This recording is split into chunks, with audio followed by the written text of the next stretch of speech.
E desde aqui a Casa do Senhor em Morungaba, nós queremos também trazer a palavra do Senhor em favor de quem é igreja com a gente, daqueles que também nos acompanham desde a sua casa e de todo mundo que em algum momento deram uma passadinha para dar uma olhadinha no que é que acontece no nosso meio e quiser também ouvir a palavra de Deus e com isto fazer essa aproximação do eterno e recebê-la para a vida.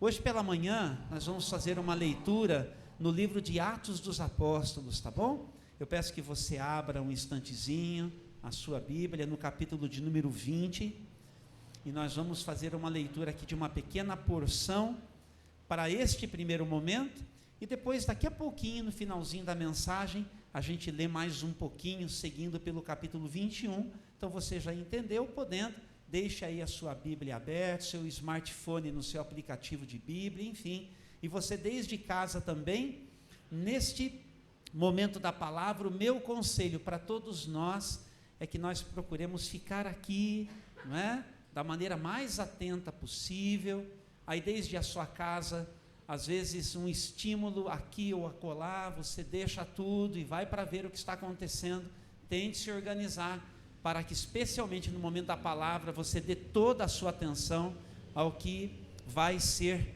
dito, porque é a palavra do Senhor nosso Deus, com a qual nós estamos lidando. Vamos ficar de pé um instantezinho aqui, se você puder, na sua casa também, querendo, faça isso. Diz assim o capítulo 20 de Atos dos Apóstolos, os versículos de 22 ao 24, e depois os versículos de 36 ao 38, tá bom? Agora, impelido pelo Espírito, vou a Jerusalém, não sei o que me espera ali, senão que o Espírito Santo me diz, em todas as cidades que tenho pela frente, prisão e sofrimento, mas a minha vida não vale coisa alguma para mim, a menos que eu a use para completar a minha carreira e a missão que me foi confiada pelo Senhor Jesus, dar testemunho das boas novas da graça de Deus. Versículos de 36 a 38 agora. Quando Paulo terminou de falar, ajoelhou-se e orou com eles. Todos choraram muito enquanto se despediam dele de braços, com abraços e com beijos. E o que mais entristeceu, ou o que mais os entristeceu, foi ele ter dito que nunca mais o veriam, e então eles o acompanharam até o navio. Deus nosso amado Pai, obrigado pela palavra lida, que quer ser agora dividida, compartilhada, com todo mundo que a ela desejar, e aqui estão os que assim querem, desde casa, dar a devida atenção. Por seu Espírito, fala conosco, e ajuda-nos para uma vida abençoada em Cristo Jesus, como é o teu propósito para todos nós. Oramos agradecidos neste nome que é sobre todo nome, o nome de Jesus, e a igreja diz, amém, amém e amém. Queiram assentar-se, por favor. Eu já compartilhei mais de uma vez esta mensagem, na semana na live, a mesa com o pastor também o fiz, mas sabe quando fica aquela impressão de que precisa ser dividido com todo mundo, de uma forma assim intensa no nosso coração, então seguirei fazendo isto também neste domingo pela manhã. Todos nós precisamos nos sentir na vida plenos, nós precisamos nos sentir completos. A proposta de Deus para quem é gente neste mundo é que essa plenitude de vida, que essa completude aconteça a começar de um relacionamento com Ele. Então Deus está dizendo, sem que você aí, alguém para quem um dia eu dei espaço, porque todo mundo que é gente, só é gente porque Deus deu espaço para você nascer aqui. Foi isso que aconteceu. Basicamente, foi isso que aconteceu. Concorda, Marco? Foi isso que aconteceu. Então, a primeira coisa é reconhecer isto. Eu só existo porque Deus me deu lugar, porque Deus me deu espaço. Essa foi a decisão que um dia na eternidade Ele tomou. Dar espaço para uma outra personalidade, para alguém que, inclusive, Deus correndo esse risco, ele correu, de que essa outra personalidade, esta persona, gente, eu e você, inclusive, nos rebelássemos contra ele, né? E nos colocássemos assim como quem é sabido. Mas Deus está dizendo por sua palavra, essa é a razão da Bíblia ter sido escrita também, uma revelação de Deus para dizer, olha, a sua vida só vai ser tudo que ela pode, só vai ser plena e só vai ser completa, se você, na sua história, entrar num compromisso comigo e seguir a vida vivendo debaixo do meu conselho, debaixo da minha palavra. Então, a gente precisa de consistência na nossa vida. Então, Deus está nos chamando para intimidade e para maturidade. Então, o nosso grande projeto de vida, a despeito de como você se organizar e onde quer que você diga, é aqui que eu me realizo, né? É aqui que eu me realizo. Então, teve o tempo de estar com alguns de vocês e vocês dizerem assim, olha, pastor, eu gostaria de seguir aqui por esse caminho, né? E de me realizar através dessa minha carreira, dessa minha profissão. E eu acompanhei ao longo desses anos que estou aqui, muitos de vocês fazerem os seus cursos, se graduarem, se formarem e se estabelecerem aqui na cidade com os seus negócios, com a prestação dos seus serviços, não é verdade? A mais recente celebração de todos nós aqui, desta semana, que nós assim demos graças a Deus juntos, foi para a menina Isabela, né, que buscou do Senhor a oportunidade de poder fazer o curso, que ela se sente vocacionada, no caso medicina, e com a graça de Deus passou aqui na Unicamp, vai começar o seu curso, e a família precisa da nossa oração. Graças a Deus, vamos celebrar a Deus com uma salva de palmas por isso, agradecendo a Deus, não é verdade? E eu quero dizer que todas as vezes que vocês compartilharem comigo uma conquista sua, como ela compartilhou, eu vou dar a mesma visibilidade, só que precisa chegar para mim, tá bom? E aí a gente compartilha também com toda a igreja e celebra juntos. Mas a despeito do que a gente faz da nossa vida, é entender que tudo isso que traz para a gente realização é só um complemento. Entende? É assim uma ferramenta.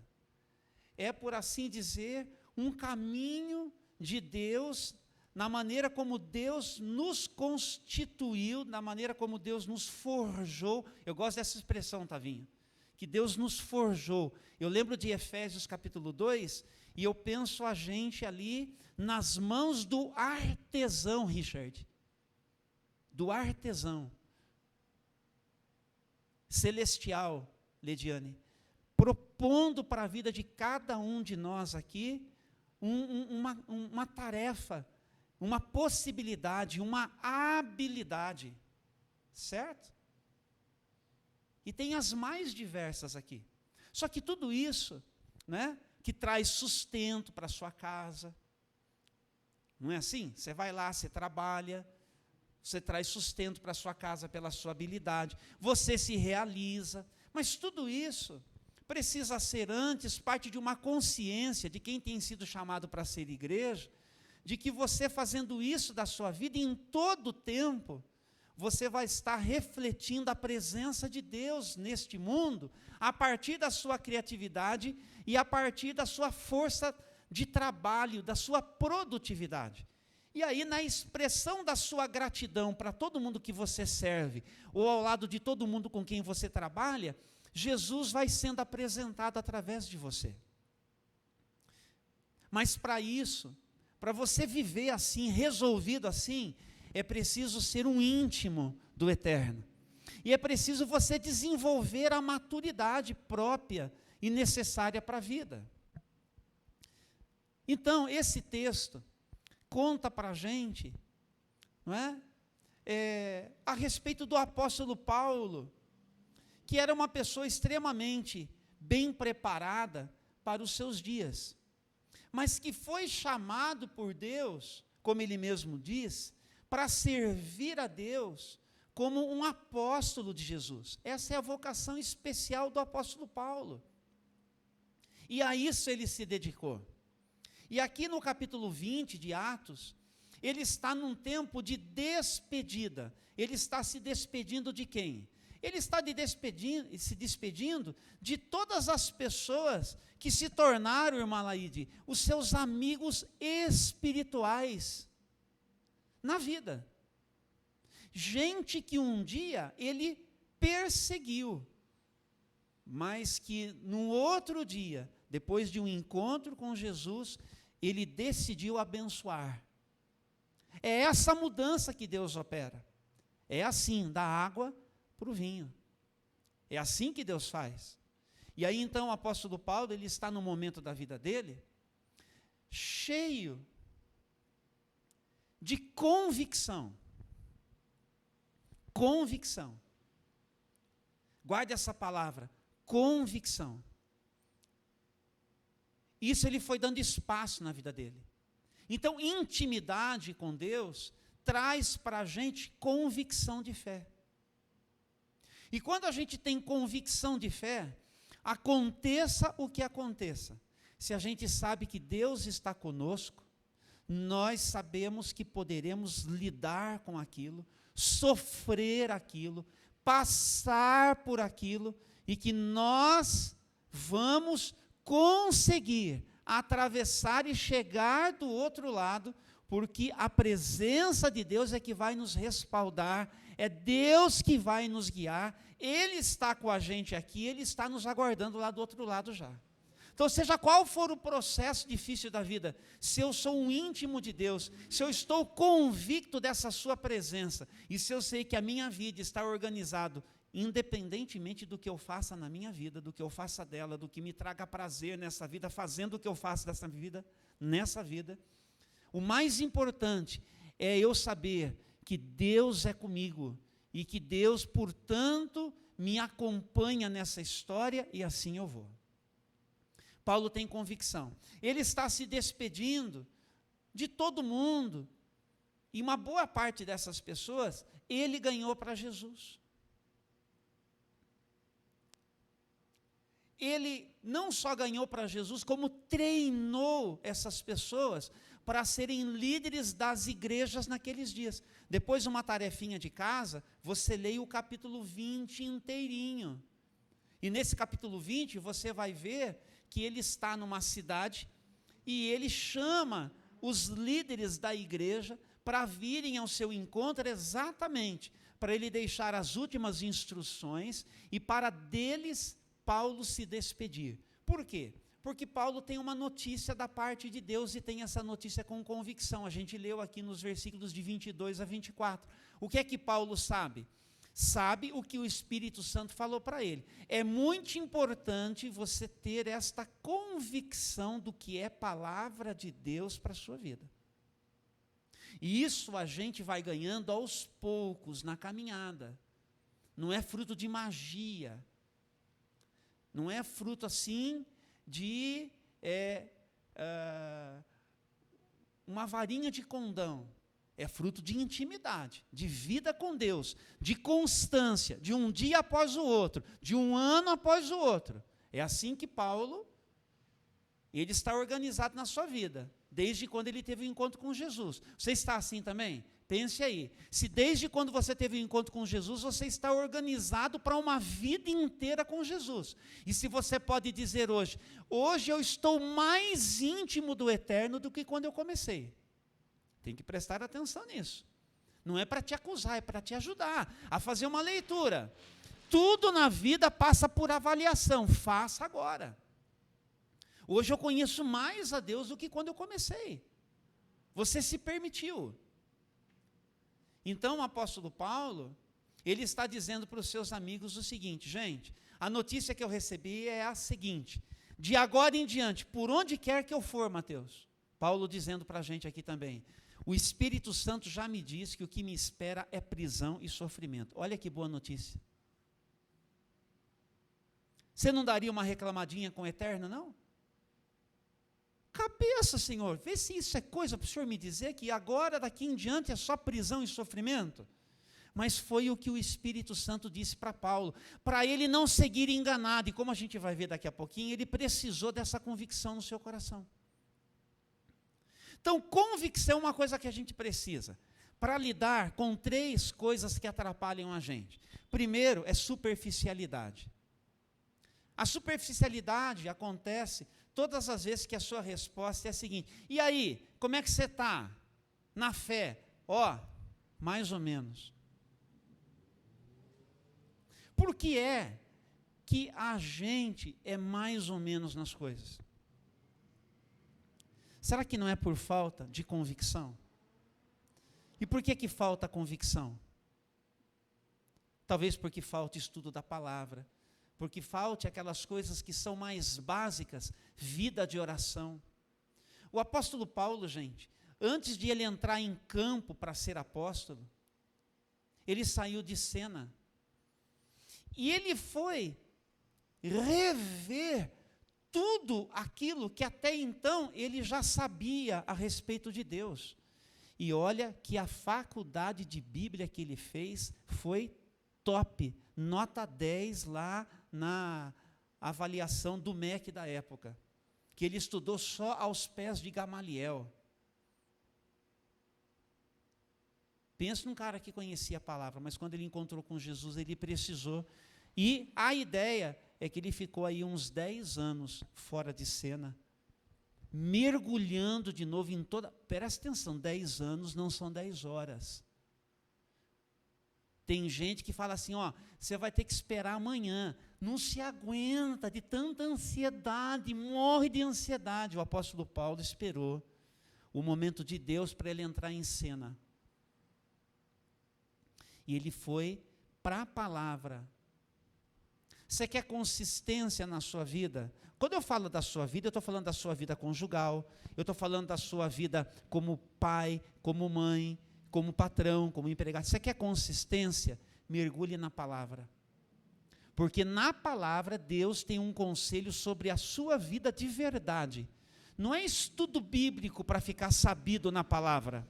É palavra de Deus, como Jesus disse que a palavra de Deus ela é alimento de verdade, que nutre, que dá sustância e purificação dessas coisas que passam na sua cabeça. Só vai limpar se a palavra entrar no lugar, senão você vai continuar pensando as mesmas coisas que você pensa e vai ser assim. Pastor, por que não sai da minha cabeça? É porque a palavra não está entrando no lugar. Não vai ter jeito para você se você não for para a palavra.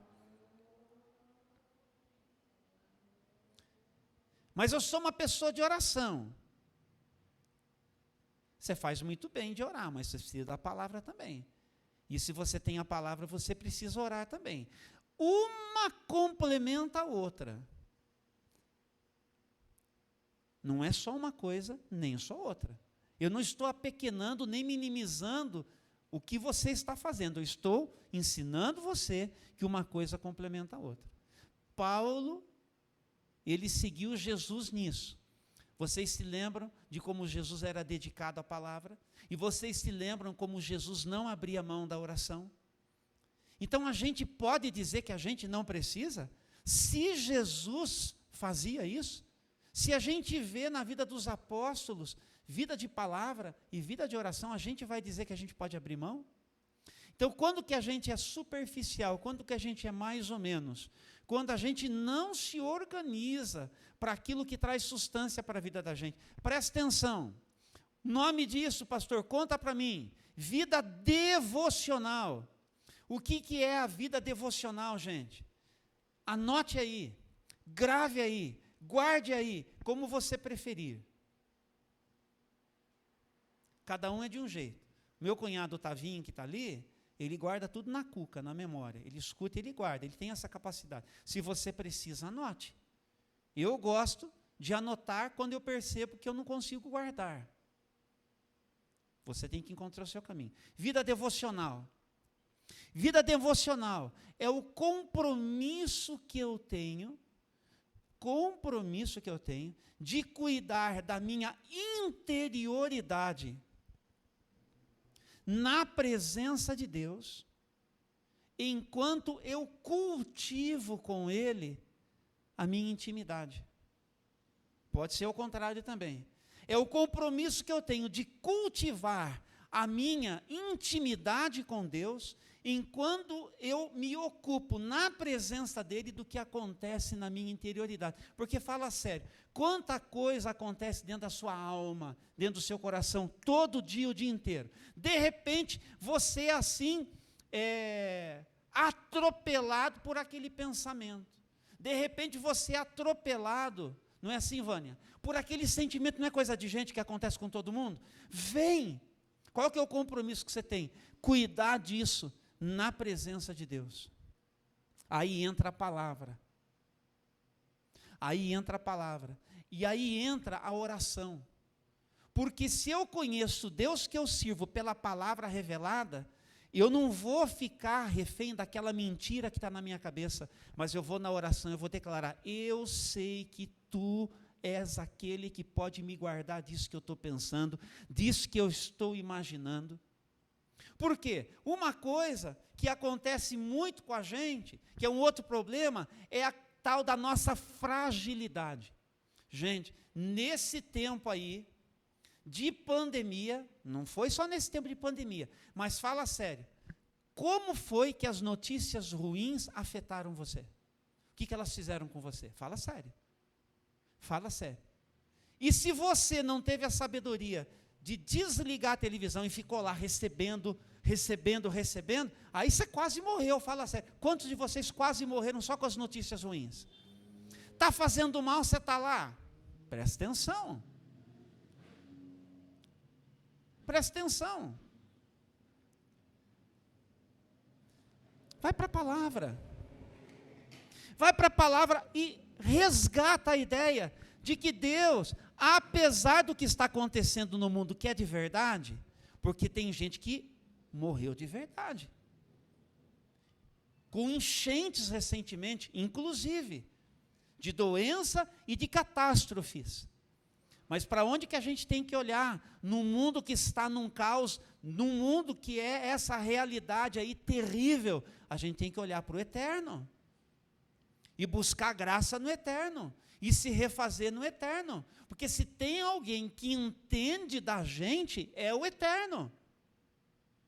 Deus vai usar o psicólogo, Deus vai usar o psiquiatra, Deus vai usar o psicanalista, Deus vai usar o médico, Deus vai usar não sei quem. Ele usa mesmo, graças a Deus, porque todo saber pertence ao eterno. Mas nós que somos da fé, se nós temos a palavra, se nós temos acesso direto com o eterno, qual que tem que ser a nossa primeira fonte? Qual que tem que ser o nosso primeiro movimento? Para cima, para o alto, para Deus. Porque nós somos frágeis e nós nos deixamos levar facilmente por essas coisas que a gente escuta aqui, que a gente escuta ali e acolá, e assim vai. Paulo, apóstolo, ele era um homem de convicção. Deus me falou, com isso eu fecho. Porque ele decidiu, conforme a gente viu aqui, a minha vida só serve para alguma coisa se for para cumprir o que Deus me pediu para fazer. Você está nessa também? Você já chegou nisso? Já alcançou essa maturidade por conta da sua intimidade com Deus? Não é para acusar, mas é para desafiar. Olha que proposta boa para todos nós. Seja você o profissional que você for, faça você o que você fizer da sua vida. Desde a sua casa lá, você que, como homem ou mulher, na sua casa tem os seus compromissos também, que você ali participa, desde ali os compromissos domésticos. Esteja engajado nisso. Com isso. Então, uma outra coisa que atrapalha a gente, além da superficialidade e dessa fragilidade que a gente carrega, é a displicência. A displicência é um certo relaxo que a gente tem a tendência de ter para fazer as coisas. Essa displicência, esse desinteresse, essa indiferença nossa. Então veja bem, só para você entender uma coisa. O pastoreio desse cara aqui, ele não acontece só aqui. Mas vocês entendem a ideia de que eu me organizo especialmente para estar aqui, porque aqui olha quanta gente que de uma vez só eu consigo pastorear, pela palavra sendo declarada. Está ajudando? Está ajudando, de verdade. Priscila, está ajudando, minha filha querida? Está ajudando você que está em casa? Então aqui, você entende? Eu não consigo na semana inteira dar uma horinha para todo mundo que está aqui. Então esse momento aqui é um momento assim, de prioridade. Para a vida de todos nós. A minha vida que venha para pregar essa palavra e a sua vida que chega para ouvir esta palavra. E a minha esperança é que você reproduza isso para mais alguém que depois precisa. Olha, você vai escutar alguém no seu trabalho e você vai falar, olha, eu escutei uma mensagem lá do meu pastor e eu acho que esta mensagem ela vai te ajudar também. Você pode passar o link do canal, mas você pode falar, olha, vamos tomar um café juntos essa semana? Depois do expediente? E deixa eu te dizer algumas coisas da parte de Deus que eu aprendi com o Senhor. Seja um instrumento do Senhor. Superficialidade, displicência, fragilidade. Como que a gente combate isso? Com convicção, com devoção, como eu já expliquei aqui, e com afetividade. O que acontece aqui na despedida de Paulo? Os irmãos foram com ele para a praia, ajoelharam-se com ele, choraram e oraram e o enviaram para a prisão e para o sofrimento. Olha que coisa boa. Olha que despedida boa. Mas o que isso fala a respeito de uma igreja bem convicta, bem orientada na fé, íntima de Deus e madura? Porque que tipo de crente você quer ser?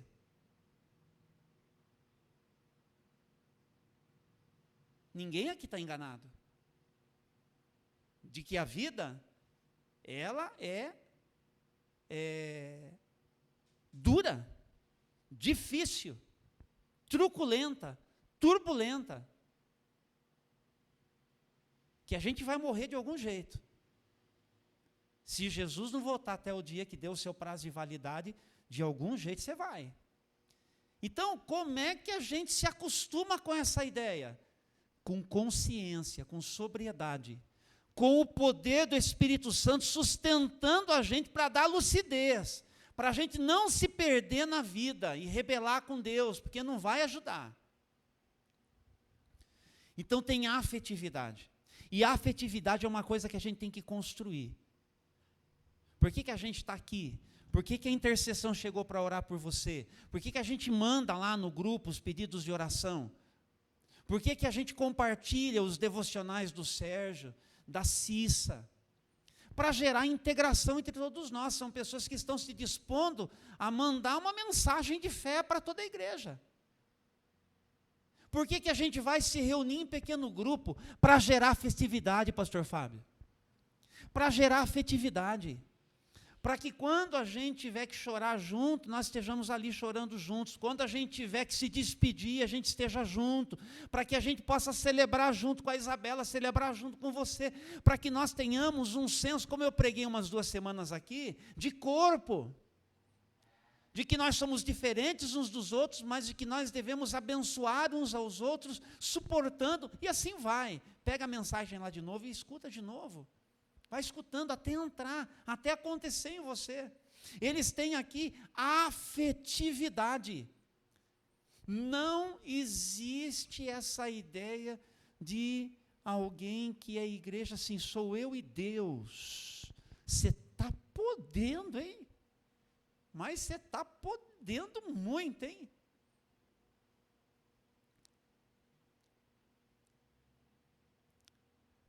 Eu falei num casamento ontem, e falo hoje para vocês de novo. O grande plano de Deus para a vida da gente é que a gente entenda que o eu tem que dar lugar ao nós. Enquanto não acontecer para você que o eu tem que dar lugar para o nós, você não amadurece. Você vai ser infantil. O plano de Deus é comunitário. Ponto. E aí, olha como a convicção é necessária na vida da gente. Para terminar a mensagem, capítulo 21, acompanhe comigo, por gentileza. De verdade, nós estamos caminhando para o final, mas eu vou fazer essa leitura toda. Preste atenção aí.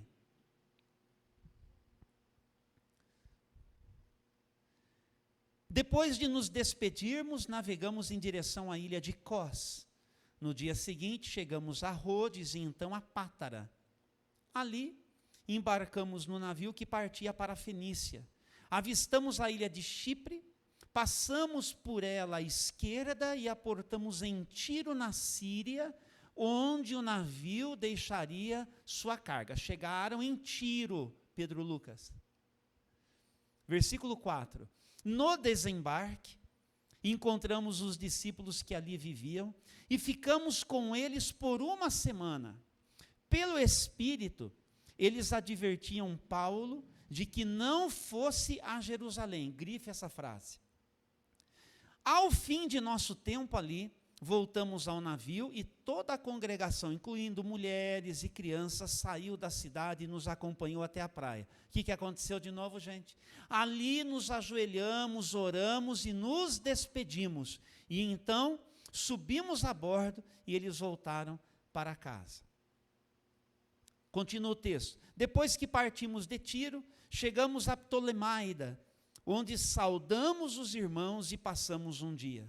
No dia seguinte, prosseguimos para Cesareia e nos hospedamos na casa de Filipe, o evangelista, um dos 7, que tinham servido lá na igreja em Jerusalém. Ele tinha 4 filhas solteiras que profetizavam. Muitos dias depois, chegou da Judéia um profeta chamado Ágabo.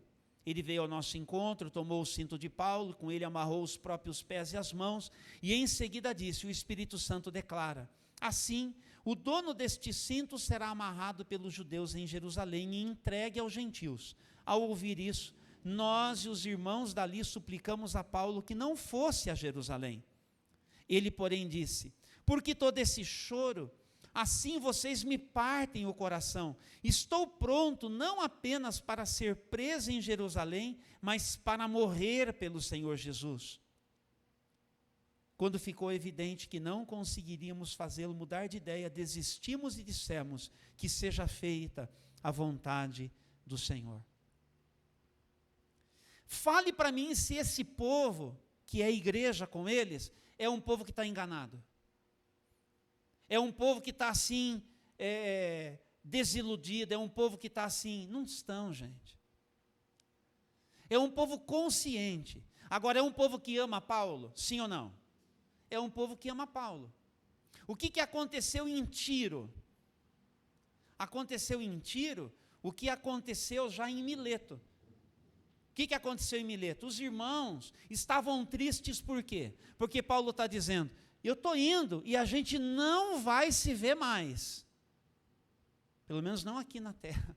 A gente não vai se ver mais. E eles estavam tristes por isso. Mas entenderam que essa era a vontade de Deus para o apóstolo Paulo e para eles também.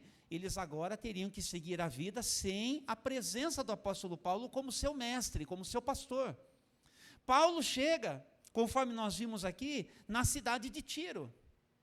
E ali, diz o texto, conforme nós lemos aquele que eu pedi para vocês grifarem, Jana.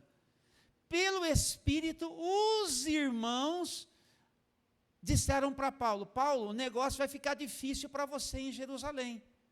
Paulo está dizendo: eu já sei. Pelo Espírito eles ficaram sabendo de algo que Paulo já sabia, porque foi exatamente o que Paulo recebeu de Deus por seu Espírito. Não foi isso que ele disse? Prisões e sofrimento. Agora, os irmãos que gostam de Paulo vão dizer: Paulo, vai mesmo. Paulo, não vá. Por quê? Porque tem afetividade envolvida. Mas o que Paulo tem que fazer? Seguir a convicção de fé que ele tem. E assim os irmãos se despedem. E aí ele chega em Cesareia. E ele está aqui na casa de Filipe. E olha a importância da convicção de fé que a gente tem. Chega o profeta, o famoso Ágabo. E o Ágabo vai pegar o cinto de Paulo e vai fazer o seguinte: olha, o dono desse cinto aqui vai ser preso em Jerusalém. E aí o que é que os irmãos ali de Cesareia vão fazer para Paulo? Paulo, não vá, Paulo. Não vá, olha aí o que o profeta diz que vai acontecer com você. Mas por que os irmãos estão dizendo isso? Porque querem bem. Porque não querem que o apóstolo Paulo se submeta a um sofrimento. Mas o que é que Deus falou para o apóstolo Paulo? Que é o que Deus tem para ele. Prisão e sofrimento. Pode o apóstolo Paulo se negar aquilo que é a vontade de Deus para a vida dele?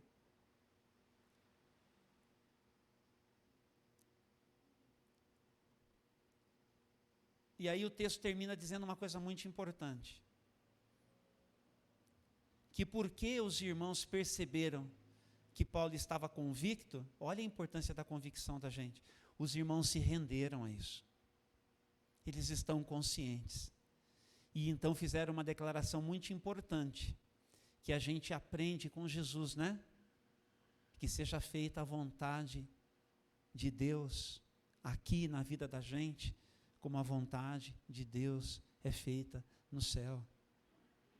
Oração que Jesus nos ensinou. A oração que Jesus fez quando ele estava no Getsêmani. Que seja feita a vontade do meu Pai. Aqui os irmãos da igreja entenderam que seja feita a vontade do Senhor. E é isso que define a consistência da nossa vida. E a maneira como nós vamos nos render aos planos de Deus para a vida da gente. Agora vamos terminar dizendo assim, quanta resistência nós já oferecemos para Jesus, hein, gente? Quanta resistência, quanta resistência. Quanta imaturidade nossa, Deus já teve que suportar, Deus já teve que lidar. Quanta coisa em nós ainda é disfuncional, coisa que a gente já aprendeu na palavra, que a gente já aprendeu na igreja, que a gente já aprendeu com o irmão, com uma irmã, que um dia Deus usou para mostrar na Bíblia, na palavra, o que é a palavra que define aquilo na nossa história. Estou falando de casamento, eu estou falando de pais e filhos, eu estou falando de patrão e empregado, eu estou falando daquilo que a gente faz na nossa vida. Então, tem um chamado para a gente aqui. Um chamado para a intimidade com Deus. E um chamado para a maturidade de vida. E isso só vem se a gente lidar com a nossa superficialidade, se a gente lidar com a nossa displicência, se a gente lidar com a nossa fragilidade, com convicção, numa vida de devoção e desenvolvendo a nossa afetividade. Porque como eu preciso de você. Como eu preciso dos irmãos. Como eu preciso dos irmãos. Gente, fala sério.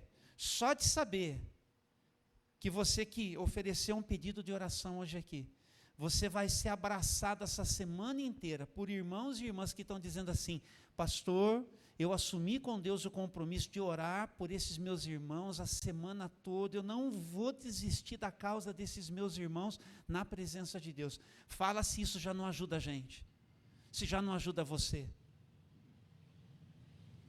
Só aquela oração que chega, já põe a gente para cima, que é como se Deus pegasse na nossa mão e falasse, você não está sozinho. A gente precisa desenvolver essas coisas. Então o convite para todos nós hoje pela manhã, para você que está desde a sua casa também, ou quando você estiver, abra-se para esse processo, que esse é o processo igrejeiro, que é o plano de Deus para todo mundo que Ele chamou. Convicção, devoção, afetividade, para trazer substância, consistência para a sua vida, para a gente ficar de pé diante de todas as tormentas, mesmo quando a notícia que bater lá na sua porta for ruim, se você tiver com Deus, o que Deus quer ter com você, você vai, querido, seja qual for o destino aí, você vai nessa força, nessa consciência, que só Deus dá para a gente. Amém? Entendemos a palavra? Precisamos dela, não é verdade? Amém? Vamos nos colocar de pé, vamos orar. Talvez você queira, nesse momento de oração, que será muito breve, ao som dos teclados do Gustavinho. Talvez você queira se colocar mais um pouquinho aqui na frente, por uma oração pessoal sua.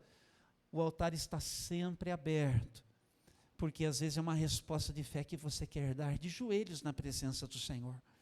Paulo apóstolo, ele tinha esse costume de dizer para a igreja, para quem ele escrevia: por esta causa eu me ponho de joelhos, no reconhecimento de quem Deus é. O importante é que você dê uma resposta em oração agora. Vamos orar, meus irmãos. Ore comigo, faça a sua oração. Deus, nosso amado Pai, nós queremos te agradecer hoje pela manhã, pela bênção de sermos convidados pela tua palavra, pelo Senhor mesmo, que por seu Espírito levou Lucas a escrever esse registro do que aconteceu naqueles dias na vida da igreja. Não é sobre o apóstolo Paulo, pura e simplesmente, mas é sobre a igreja daqueles dias, que ao lado de Paulo experimentou esse cenário de tristeza numa despedida, mas tão necessária essa revelação, para nós entendermos os processos da nossa própria vida hoje, e pedirmos ao Senhor que nos conduza a esse amadurecimento, a esse crescimento como gente neste mundo, para sermos homens e mulheres de Deus com tudo que nós podemos, e desistirmos, Senhor, de tanta rebeldia, e decidirmos de tanta imaturidade, de tanta inconsistência, e ó Deus, nos organizarmos para reagir, ó Deus, na nossa e desde a nossa vida devocional, ó Deus, contra toda a superficialidade que a gente carrega, contra toda indiferença, displicência, ó Deus, contra toda a fragilidade que a gente tem. Isso é coisa nossa, mas apesar de nós, o Senhor nos ama, e o Senhor envia a tua palavra para nos resgatar e nos trazer, ó Pai, a convicção de fé que nós precisamos. Ó Deus, tem coisas que nos abalam, tem coisas, ó Deus, que nos intimidam, tem coisas que nos sufocam, mas como também diz Paulo apóstolo, tudo eu posso naquele que me fortalece. Quando estas coisas nos afligirem, quando estas coisas nos abaterem, quando estas coisas nos fizerem desesperar, nós declararemos: tu és, Senhor, o nosso socorro e a nossa fortaleza. Tu continuas sendo socorro bem presente no dia da angústia. E eu declaro ao Senhor as causas que me afligem, que me deixam ansioso, e eu já te agradeço pela resposta que o Senhor libera, porque eu quero experimentar a preciosa paz que vai guardar a minha mente e o meu coração, neste momento sobre a vida do meu irmão, neste momento sobre a vida da minha irmã que está aqui, de cada homem, de cada mulher que escuta esta palavra, quando estiver ouvindo, recebendo, seja a manifestação do poder do teu Espírito sobre esta vida, para abraçar, para empoderar, para libertar, para liberar, ó Deus, para conceder e deixar aquela paz, produzir aquela serenidade e desencadear um processo de crescimento, de amadurecimento, dando consistência para a vida, para que quando a notícia ruim bater na nossa porta, para que nós possamos desfrutar desta estrutura. Vamos chorar, vamos sofrer, mas não sem esperança e não sem consciência. Nós te agradecemos porque o Senhor é o Deus que faz isso em nós, é o Senhor que faz isto por nós, e assim daqui nós saímos abençoados, e assim o fazemos, em nome do Senhor Jesus Cristo, e que a graça do nosso Senhor e Salvador Jesus Cristo, e que o amor de Deus, o nosso Pai, e que as benditas consolações do Espírito Santo sejam sobre a sua vida, hoje e para todos sempre. E você que crê, diga amém. Amém. E amém. E uma excelente semana para todos nós, em nome de Jesus.